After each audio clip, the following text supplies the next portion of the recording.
2010ஆம் ஆண்டு. அப்போது திமுக ஆளுங்கட்சி, அம்மா அவர்கள் எதிர்க்கட்சி. ஒரு பெரிய மிரட்டல் விடுத்து அம்மா அவர்களுக்கு எதிராக மதுரை மாவட்டத்தில் பல இடங்களில் போஸ்டர் ஒட்டியிருந்தார்கள்.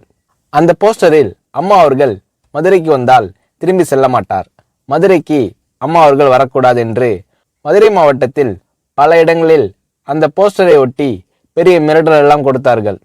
அதேபோல் ஜெயா டிவிக்கும் மிரட்டல் தொலைபேசிகள், மிரட்டல் கடிதங்கள் வந்து கொண்டிருந்தது. ஜெயா டிவியின் செய்தி பிரிவினர் இந்த மிரட்டல்களை பற்றியெல்லாம் தியாகத்தலைவி சின்னம்மா அவர்களிடம் சொல்லி அம்மா அவர்களின் கவனத்திற்கு கொண்டு சென்றார்கள். அம்மா அவர்கள் துணிச்சல், வீரம், கம்பீரம் இவற்றின் ஒட்டுமொத்த உருவம்.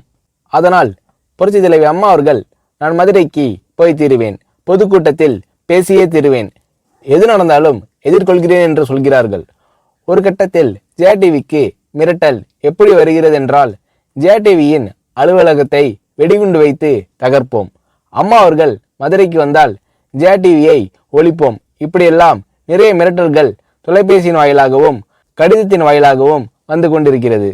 இந்த மிரட்டல்களை எல்லாம் கடந்து அம்மா அவர்கள் மதுரைக்கு சென்று பிரம்மாண்டமான பொதுக்கூட்டத்தில் லட்சக்கணக்கான மக்கள் மத்தியில் எழுச்சி உரையாற்றும் போது, ஒரு எதிர்க்கட்சியின் தலைவி என்ற முறையில் என்னை நீங்கள் மிரட்டுங்கள், ஒரு எதிர்க்கட்சியினை நான் நடத்துகிறேன் என்பதற்காக கழகத்தை மிரட்டுங்கள், ஜெயா டிவியை எதற்காக மிரட்டுகிறீர்கள், ஜெயா டிவியின் அலுவலகத்தை நீங்கள் தகர்ப்பீர்களா, ஜெயா டிவியை நீங்கள் ஒழித்து கட்டிவிடுவீர்களா, பார்க்கலாமா, ஜெயா டிவியை ஒழித்து கட்டிவிட்டால் என்னுடைய அரசியல் குரலை ஒழித்து விடலாம் என்று கனவு காணுகிறீர்களா?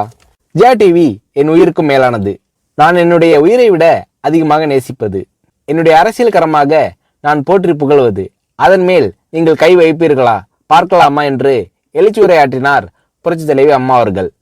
இப்படியெல்லாம் அம்மா அவர்களின் அன்புக்கும் மரியாதைக்கும் பாத்திரமாக ஜெயா டிவி இருந்தது.